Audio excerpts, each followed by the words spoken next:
Look who's here to kick off hour number 3, our friend from Sports Illustrated and DAZN, wearing a Balboa versus Creed bicentennial super fight T-shirt. Nice. Mannix. Off-season Mannix is in full effect, Rich. Well, maybe, though, like at the NFL Network, we don't refer to the off-season. We refer to it as the non-playing season. No, I'm going to go with off-season because I want to be off for a period of time. I know what you want, Dave. Yes. I know what you want. Yes. But, the news keeps on churning it right does. now in the NBA. I think the way the NBA set it up, though, is that in the next couple of days, it's going to taper off considerably. Well, of course, they want to get it to Summer League, which starts on the 10th. Yes. But we are getting to the tail end of the busy season in the NBA offseason. Well, the big names, if you will, like Durant, he got traded, and Giannis, there were trades involving his team, but not him, and I want to get to those in a second. And the Knicks hired Mike Brown, so there's a lot of empty boxes that have been checked over the last few days, that is for sure. But the week essentially began with the news on Monday from Rich Paul, LeBron's agent and the Clutch Sports CEO. I'm wondering what your interpretation of the statement of LeBron wants to compete for a championship. He knows the Lakers are building for the future. He understands that, but values a realistic chance of winning it all. We are very appreciative of the partnership that we've had for 8 years with Jeannie Buss, Rob Pelinka, and consider the Lakers as a critical part of his career. I was saying on Monday that if you had handed me that statement without information as to whether LeBron had opted in or out, I would have said, after reading that statement, he's opted out. But he has, in fact, with conjunction that statement, opted in. What's your 2 cents on all of this? Well, my first reaction was it struck me that LeBron wants to have his cake and eat it too. He wants to collect the $53 million, which he's entitled to, which, by the way, he's worth 3 times that to the NBA and the Lakers organization. And he wants the Lakers to do right by him if he decides he wants to play somewhere else. Look, LeBron could have opted out and made $15 million per year anywhere. Could have made more in some situations. 15? 15, anywhere, right? Okay. Like a lot of teams don't have the financial flexibility of like a Brooklyn or a Detroit at one point. Some teams might have only been able to offer that kind of high exception that's available. So he could have done that, but he wants to get paid, and he wants to collect the full amount of his contract. So I read that as him saying, or as his team saying, all right, yeah, we're going to opt in. We're a Laker right now, but in the weeks and months ahead, if this team doesn't look like it's going to compete for a championship, we are certainly hoping that Jeannie Buss and Rob Pelinka are collaborative with us and try to find a destination that LeBron would want to be at. Okay, so this is I'm entitled to 50 some odd million. This is the only spot where I can get it that has a chance to win a championship, right now. But improve the team. Otherwise, I will then walk in your direction and say I want out, and hopefully you will collaborate. That's your read of that statement. That was my read of that statement, yes. Okay. So is DeAndre Ayton, in your estimation, being dropped out of the sky by the Portland Trailblazers buyout gods? Is that something that you think is a step in that direction? I think it's a step in that direction. I think it's a small step in that direction. The Lakers, to me, right now, are an incomplete on their offseason because I do think there's more to come with the Lakers. They've got some expiring contracts on their roster that they can deal. They've got some draft capital that they can still deal. Remember, they rescinded that deal for Dalton Connect at the trade deadline last year. They still have the assets that were part of that trade, and they've got Austin Reeves. If they, and Austin Reeves, I think, has the potential to be an all-star, but there is some overlap in the skill set of Austin Reeves and Luka Doncic. So I think there's still more to come with the Lakers, but thus far, the offseason, I think, has been underwhelming. You're basically flipping Dorian Finney-Smith for Jake LaRavia. With all respect to Jake LaRavia, that is a step back. Jake LaRavia is a backup type of player. Dorian Finney-Smith has proven he is a starting caliber player. You bring in DeAndre Ayton. I would agree with people that would say that DeAndre Ayton was the most talented of the crop of free agent centers that was out there. That doesn't mean he's the best fit. Like DeAndre Ayton has been a lob threat sort of in Phoenix when he played with Chris Paul. But DeAndre Ayton is primarily a post scorer. Like, he wants the ball in his hands. That was kind of what caused some of the friction with him and the former Phoenix Suns coaching staff there. So you're bringing in a low post scorer to play with LeBron and with Luka, who are guys that are ball dominant players. I don't think it's a round peg, round hole type of fit. I've seen some of the Lakers now have the number 1 and number 3 pick in the 2018 draft. I love that. I do love that. But it's, to me, it's going to be an interesting fit with a guy that plays a way that I don't think complements LeBron and Luka in the same way a Clint Capella would complement them, more of a rim running type of guy. Brook Lopez, a 3-point shooter who's used to being the 3rd or 4th banana on a winning team. Like, those two players to me would have been better natural fits. Okay. So, but Lopez signed with the Clippers. Which is weird, man. Like, he got like basically a 1-year deal with the Clippers. You're letting, I don't like that. That felt like the one that got away for the Lakers. Like, they seemed focused on getting the replacement for Finney Smith and LaRavia. I feel like LaRavia would have been out there or available if you're going to offer him that type of money. I thought a center should have been a priority, and Lopez to me just makes a lot of sense. Like, but he's shooting threes though, right? I mean, don't you need, if you're the Lakers, you need somebody who's stationed down low, certainly.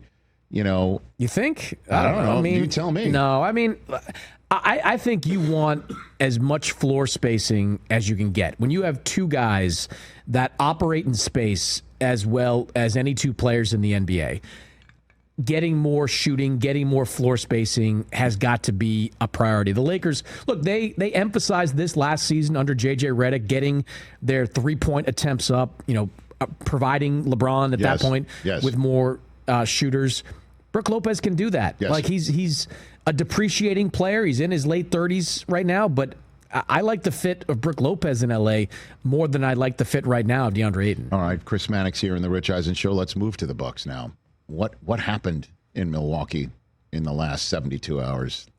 Look, I give the Bucks credit for getting creative here and not being afraid to be bold. And that has kind of defined the John Horst era. Like, he's been willing to make bold moves, like trading for Drew Holiday, giving up all those assets, trading for Damian Lillard. Like, he's not been afraid to roll the dice. And this is another kind of example of dice rolling. Look, the way you have to look at it is that Damian Lillard was not playing next year.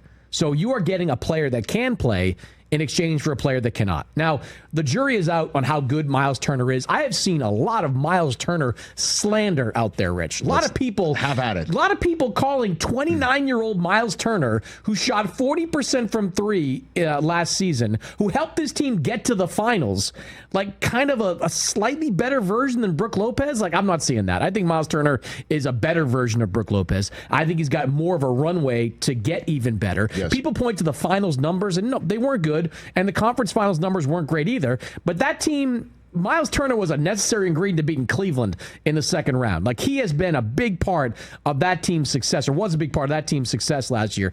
Getting him at 29 years old on a reasonable contract, like 4 years, $100-ish million, is not a big number in today's NBA. Getting him on that deal and paying Damian Lillard the most money ever to not play for your team in the waive and stretch, that is a good basketball decision for the Milwaukee Bucks. Is it enough to make Giannis wake up, in a few weeks once he's, kind of got his mind wrapped around next season and say, I want to be a Milwaukee Buck? I don't know. We'll see. But I think that was a move that strengthened the team for next year. You think there's still some equivocation with Giannis? You think he's still assessing, or he's just like, you know what, I'm a loyal guy, I'm going to try and make it work in Milwaukee, and he'll never ask out? Like, that's the general sense of, like, if he hasn't asked out over a couple of things, he's still not. He's never going to ask out. He hasn't asked out because the Bucks have made the moves required of them. Like, would he have asked out if they didn't acquire Drew Holiday and subsequently win a championship in 2021? Would he have asked out if they didn't make the bold move and getting Lillard when that was a big deal back then? Like, right. Lillard wanted to go to Miami. They swoop in the 11th hour and they get Damian Lillard. Like, every time the Bucks have even thought he was thinking of asking out, they have made a pretty bold move. At the same time, he has also given a lot of interviews where he has said, I'm not going to be a one championship guy. Like, I'm not going to be happy, and I'm just paraphrasing here, Sir Parson, but being Dirk Nowitzki. Like, I don't want to just be a part of the Milwaukee Bucks for 20 years just to say I played for one team. He wants to win championships. So I think he's going to look at this Bucks roster and ask two things. One, is it positioned to win a championship next season? Probably not. Like, even with Myles Turner, their backcourt is pretty weak.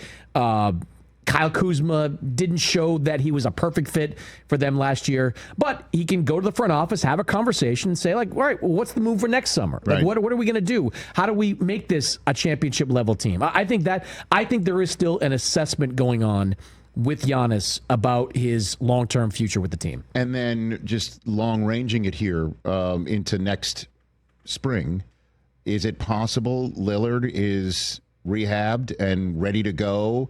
Like, there could be some signing by a team that is on a roll going into the playoffs, looking great, and he can just hop on board, minimum salary, ring chase, and we're going to have a Lillard watch around April in a rare situation next I don't year, think it's or going to be May? next season. You I don't think think it's going to so? be next season. That injury is usually a full calendar year Okay. to get right. And even if it wasn't, even if he was medically cleared to play in early April, the last thing you want to do if you're Damian Lillard is drop yourself into a high-intensity playoff situation, because that is a recipe for getting re-injured. Like, I think for Damian Lillard, the focus is going to be the 26-27 season. Look, there are teams interested in talking deal with Damian Lillard right now.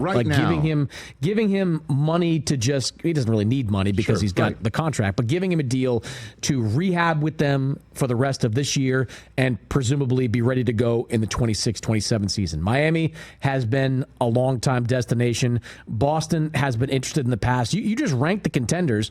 They're all going to be interested in getting Damian Lillard on a short-term deal. Yeah, he and Tatum can rehab together. Hey, you know what I mean? I think Dame, from my understanding, he's going to rehab in Portland. Like, I did a couple stories on Dame last year and the year before when he got to Milwaukee, and look, he was engaged as you possibly could be with the team, but it was hard for him to be away from his kids, be away from his family who stayed in the Portland area. I think you're going to see him mostly in Portland, may even see him around the Blazers facility. Not going to sign with the Blazers, but may even see him around the Blazers facility. And then, come the spring, we start talking about where Lillard is the best fit for the 26-27 season. Yeah, we were just talking the other day about how these Achilles injuries to Tatum and Tyrese Haliburton and Dame Lillard have provided some of the biggest fireworks of the last 2 weeks based on the way that the teams are looking at their salary cap and their aprons and things of that nature and their abilities to win next year and what they're going to do. Do you think if Haliburton had not popped his Achilles,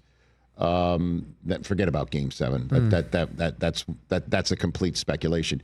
But do you think the Pacers would have re-signed Myles Turner? I do. The Pacers are among a handful of teams that historically have been pretty loath to go deep into luxury tax territory, don't like paying those tax penalties. But if Haliburton had come out of that Game 7 unscathed, and if they'd been able to bring back guys like Aaron Nesmith, Benedict Mathurin, some of the guys that were either going to be free agents or extension eligible, I don't think they would have blinked at the kind of contract Myles Turner eventually got. With look, they were willing to pay Myles Turner. I think it was, from what I heard, it was like $20 to $22 million per year. He wound up getting 25, 26, I think, whatever the final number is. I think if Haliburton had been healthy, they would have paid that money, brought him back, and see if they could make another run with that group. Man. And then you see what the Celtics have done, right? I mean, what do you think? They held on to Brown. Was that ever a possibility? The way that the Celtics, when I talk to teams about the Celtics mindset on Jaylen Brown and Derek White, it's like, you better come with something big. Like, if you don't come with something that's going to blow us away, where we're going to say, it's impossible not to do a deal like this, they're not interested. they still look like everything for them right now is on 26-27. Tatum's not going to come back next year for the same reasons I articulated with Damian Lillard. And right now, the Celtics, with the way their roster looks like, why would they even consider it? But 26-27, having Jayson Tatum and Jaylen Brown in their late 20s, having Derek White as the third option in his early 30s, and then having the ability, because of some of the flexibility that you started to create by getting right now under the second apron. I wouldn't be surprised, Rich, to see Boston get all the way under the luxury tax threshold before the start of the season. We could see Anthony Simons be relocated. We could see George Niang be relocated. Sam Hauser be relocated to try to get them all the way under that tax threshold, to give them more flexibility in the summer of 2026 when they can start wheeling and dealing. Like, they have their own draft pick in 2026. So if they stink out the joint and wind up in the lottery, that's not the worst thing in the world in terms of adding talent or using that pick to get something else. Everything Boston is doing, everything they've done, everything they'll continue to do is based on the 26-27 season. Next year is the ultimate gap year for the Celtics. Okay. Is there anything more that Ainge liked than going and getting Ace Bailey anyway? I loved it. Loved it. Right. I mean, and I said this before, like when the Jazz got in the fifth pick, they had to get up. I thought they'd have to move up to get Ace Bailey. Right. But I thought they had to. We knew Cooper and Dylan Harper were going 1-2. I thought the Jazz had to get to number 3 to get to Ace Bailey because he's the only one in that group of players that I thought had franchise player potential. Like, he's got kind of a Tatum vibe to him. And I thought they had to move up and get him. Once he started to slip, I think it was a no-brainer for Danny, for Austin, for Justin Zanuck, all the decision makers in that Jazz front office. Who cares if he doesn't want to play there? Jayson Tatum didn't really want to play in Boston years ago. He was kind of angling to get to Phoenix because he thought there was better opportunity with the Suns. Danny took him there. Worked out. Hopefully for the Jazz, it works out with Ace Bailey. Yeah, it does. Do you guys have any questions for this guy? What's the boxing latest? All right.